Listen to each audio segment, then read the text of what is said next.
Так, голова не врезана, все, в кадр. Selam dostlar. Ben istedim kendi dostumda yay ve okları. Bugünü patlatacağız onlardan.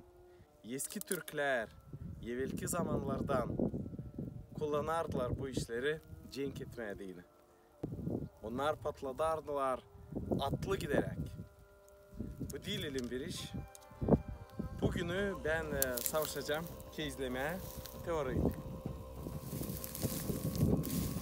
Ben aldım sattım birkaç karpuz.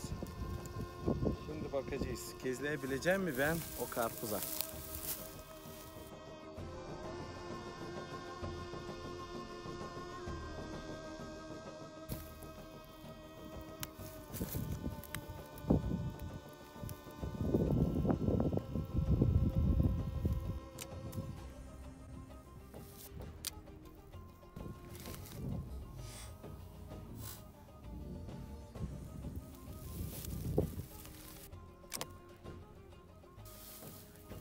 Bak bak bak.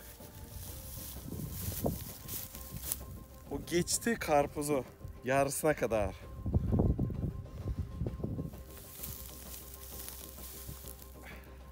Ama patlamadı. Sadece değildi onu. Çevirelim bu karpuzu böyle. Bu karpuzun işi bitti. Dostlar, ben pek beğenirim okuma Bibli'yi. Zerva Allah'ın lafı.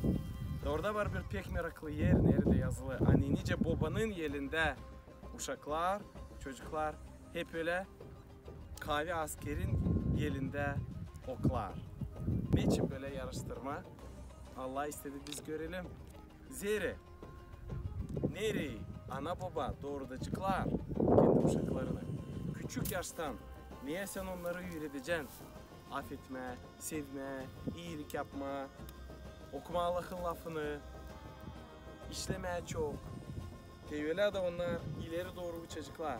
Zeri 15-18 yaşına kadar uşaklar babanın hem ananın yerlerinde.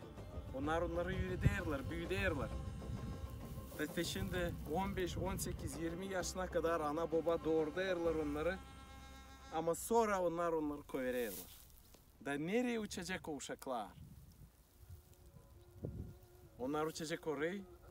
Nereye onları gösterdiler? Anaları hem babaları. Benim de var 2 uşağım. Biz karımla bile düşünüyoruz. Nice doğru onları öğretme. Onların yaşamaları olsun güzel hem sağ. Allah'ın lafına göre öğretirsin onları. Orada var iyilik, orada var sevgi. Dostlar, siz beğendiyseniz bu videoyu koyun like, yapın repost. Yazın komentarı. Daha çok insan görebilsinler bu videoyu. Kalınız, sağlıcakla.